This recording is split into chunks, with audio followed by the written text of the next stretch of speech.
So Arman Tsarukyan got into a scuffle with Giorgio Paulus, and honestly, it felt kind of inevitable. If you watched the match, Arman was dealing with eye pokes, slaps, and little cheap shots throughout.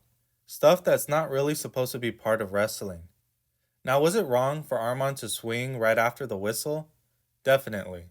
But if someone's poking you in the eyes and smacking you for 6 minutes straight, and the ref isn't really stepping in and putting a stop to it, frustration builds. That doesn't make it right, but it makes it understandable. Later, Giorgio was seen wearing a neck brace that honestly looked like something out of a comedy movie.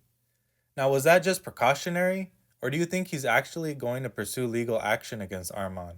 Since technically, the punch happened after the whistle. And beyond that, do you think the UFC steps in after something like this?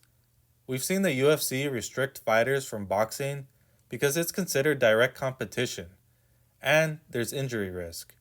Now, these wrestling promotions are starting to gain attention by featuring UFC fighters.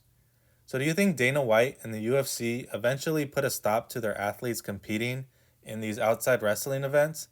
Not just because of the injury risk, but also because these promotions benefit from free exposure by featuring UFC talent, especially if situations like this create unnecessary risk that could affect the fighter's ability to compete in the UFC.